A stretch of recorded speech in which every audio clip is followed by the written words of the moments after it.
My name is Erica Masnick. I'm Celine Toxoy. I'm Katie Klopfer. Hello, my name is Jonathan Flores. My name is Hiba. My name is Rebecca Swanson. For the Let's Talk Aurora project.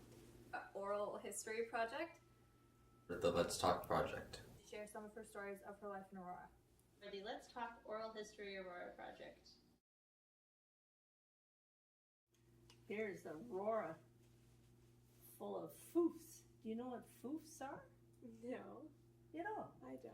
I'm sorry. fine old Ontario families. Oh. And I was one of those. It was a simpler time, and there are a whole lot of things resolved in that. Like I remember Saturday, the only thing in Saturday, you had, on a Saturday night, you had a choice to go to the old Royal Theatre on Center Street to a movie, and then in the wintertime you went skating, and the arena at that time was down on Yonge Street, and the town band played, so it was great, and everybody pretty well went there, and again you knew everybody. After he moved in with us, he really became my big brother. And Lloyd being an only child, and I would say somewhat spoiled in retrospect, and also being the son of the only Ford dealer in Oshawa, he even had his own Ford Roadster convertible. Can you imagine? Yeah. Wow. And aside from the car, Lloyd was quite an all-Canadian teenager of 16. He, I remember it as if it was yesterday. He had wavy blonde hair, blue eyes, and he loved to have fun. You know, he was quite a guy. He'd wrap a tie around his forehead when he went out in the car to keep his long blonde hair back. And he'd sit me in the front seat. There's little Dick, Richard here, and he would tear around North Toronto. And I'm looking up at him, wow, God, this guy's really something. And we used to drive over to Bayview Avenue where it ended at Lawrence. But Bayview Avenue didn't even have a bridge back in those days, so we had to turn around and come back to Ranelagh Avenue. But what a guy to have as a buddy for a 6-year-old. It was wonderful. Moved in on a Thursday from Willowdale, and somebody had told the United Church organist, Mr. Harris, that I was a singer, and he was up there Thursday afternoon, and he had me at choir practice Thursday night. So I didn't have, I couldn't wait long. They had me in the church choir that Sunday. So, and I was there until Mr. Harris left and retired. I sang in the United Church. Well, I guess like anyone who's lived in Aurora for more than about 10 years, sort of the number one thing that comes to your mind, I think, is it's grown so much. So even in that time, which may seem like a long time to a young person, but to me doesn't seem all that long, since 1980, say, you know, Aurora has grown so much. But of course, the history is still there, and as every day that goes by, a little bit more history is being added. You know, history doesn't have to be 100 years ago. It can be yesterday. It's all part of the big story. We're very involved in the Aurora United Church as well. Yes, brings back old memories. Boy, oh boy.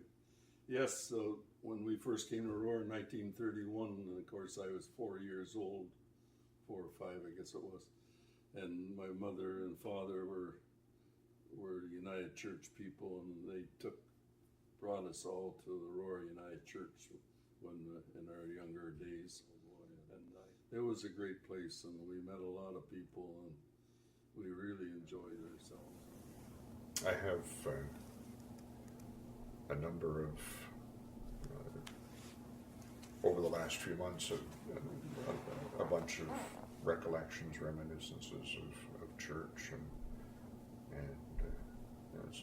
all the images are quite alive in my head. One recollection that might be interesting to any listeners is that I think I was in grade 6, 7, and 8, or maybe just 6 and 7, or 7 and 8, but it was more than 1 year. Red Shepherd was my Sunday school teacher, and folks in town would know Shepherd's Bush.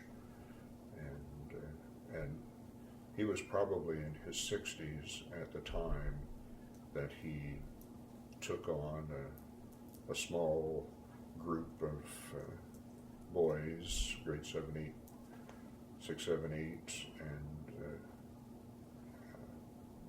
did his best at Sunday schooling us, but it would also have us over to his house and into the sugar bush and making maple syrup and eating pancakes. And he would drive us to,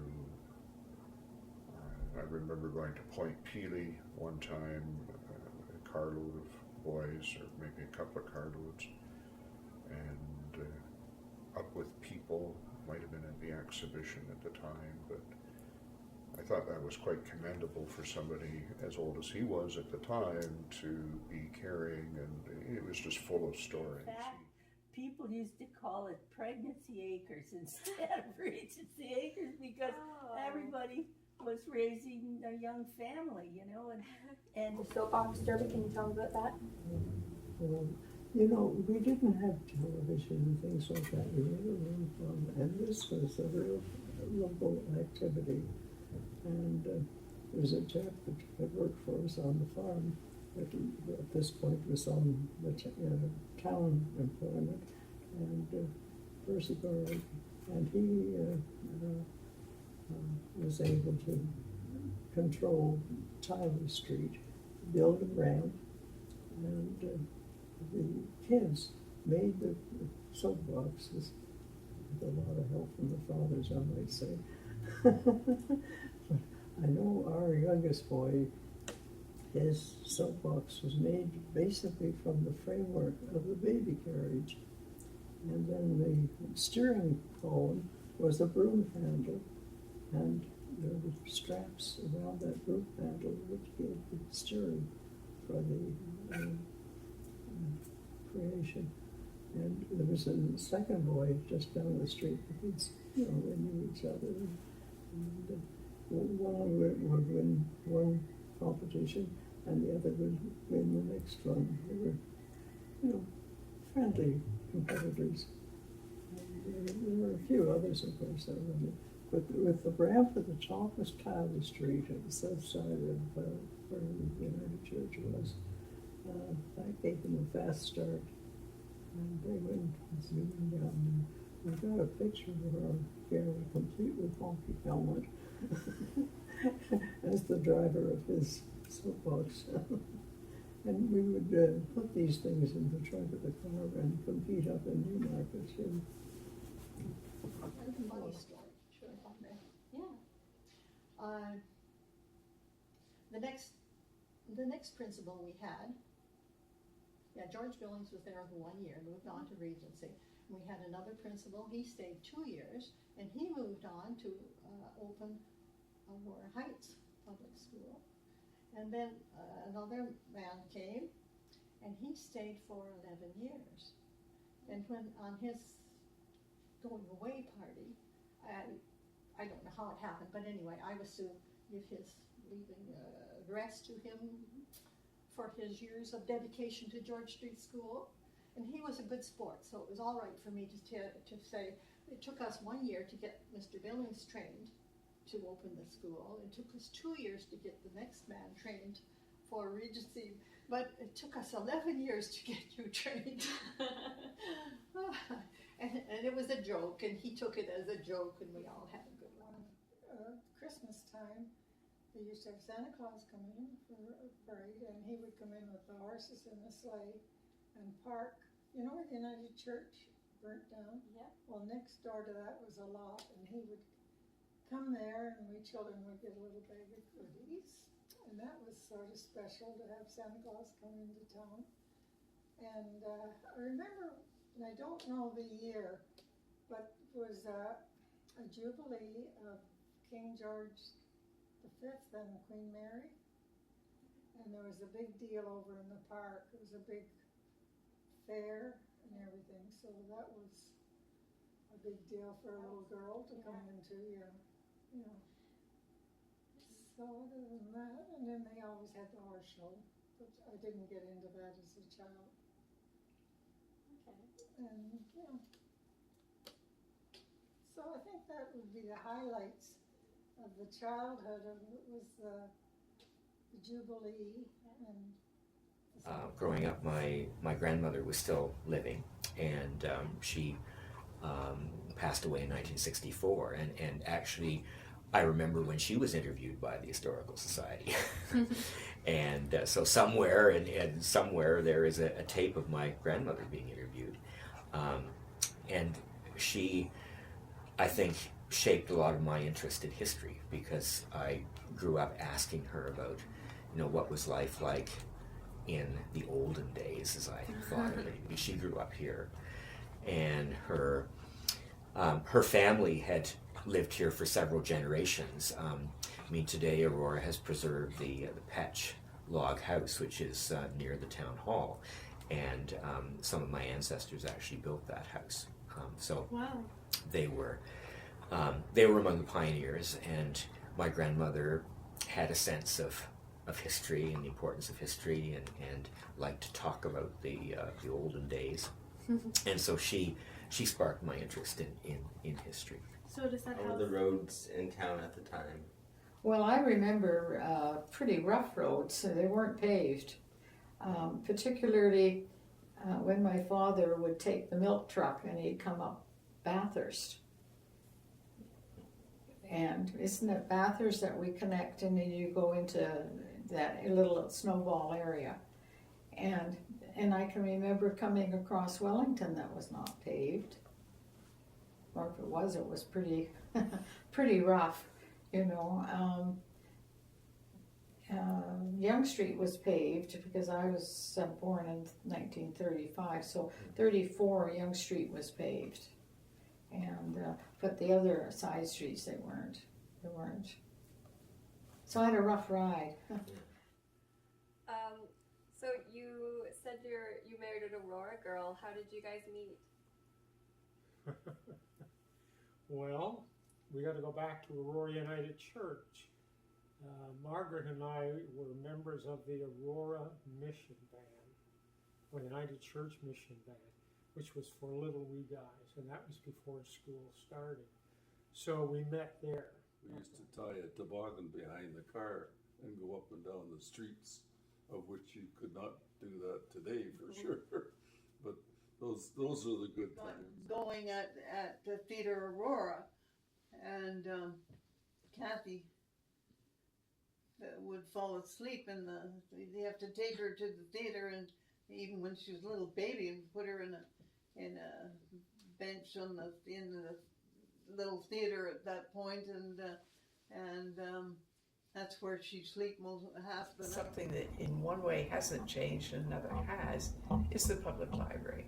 Still in the center of town, although here we are in 2014, and there are little whispers and maybes and little bits of chit chat about perhaps opening up another branch of the library and so on. But as it is, new library building, certainly replacing the building that was here when I first came to town, but still in the center of town, and that is definitely a favorite place of ours. To sing a solo, and I remember the adjudicator said, "This is a voice of fine promise." So when you're at that age, you think, "Oh, you're going to New York, you're going to set the world on fire." But it was just a very nice thing to say. I suppose the other students. But I was going to tell you what Aurora looked like when I came here. Oh, what does it look like? Well, down at the corner of Yonge and Wellington, at where the Toronto Dominion Bank is now, was the Queen's Hotel, and that was owned by Mr. Jim Murray, who was the mayor of Aurora. I can't remember what year the Queen's Hotel was knocked down and the bank was built. And then next door, on the other side of the parking lot, was where Max Milk just closed, I don't know, last year. And that store had been converted from the movie theater, and that was the IGA grocery. So we all went there to get our groceries. And down on the main street on Yonge Street, between Mosley and Wellington, there were 3 drugstores. I'm pretty sure there were 3 The drugstores. joy of my life when they come to visit or who keep in contact with me in other ways. This past summer I had a young man, I call them boys really, because the last time I saw him he was a boy, from Edmonton. He was there, and he came driving up the road. I didn't know, I knew I should know the face. He parked up and walked back. He came along, came up the driveway, and I knew who he was, but the name escaped me. But one word, and I knew it right away, quickly. Well, maybe you'd like to come in for a cup of coffee. Well, yes, he did, and he stayed for 2 hours. And we had this lovely conversation. These are the things that make my life. I can't say more for Hollandview because two of my daughters brought my wife and I over here 5 years ago and said, "Now, Bud and June, you'd like it here," and we sure did. And we looked at it and we put our condominium up for sale and made a big move, and we never looked back. And my wife said, "This is home." And Queen Mother, before she passed away, I met her down at the Toronto City Hall, city, and she was coming up, and I was standing on the edge, and I happened to say, "Oh, isn't she cute?" Because I expected her to be taller. I don't know why, but she was short, and she was cute, you know. So, and then she stopped, and she must have heard me. I was embarrassed. I stepped back and hid behind a gentleman. She couldn't see me. He was nice and tall, and I just hid. And she stopped and she looked around to see where the voice came from. I was really embarrassed, but she was cute. I would say that maybe I've lived through the times that were the best times in Aurora, because even though there was a world war going on from 39 to 45, 1939 to 1945,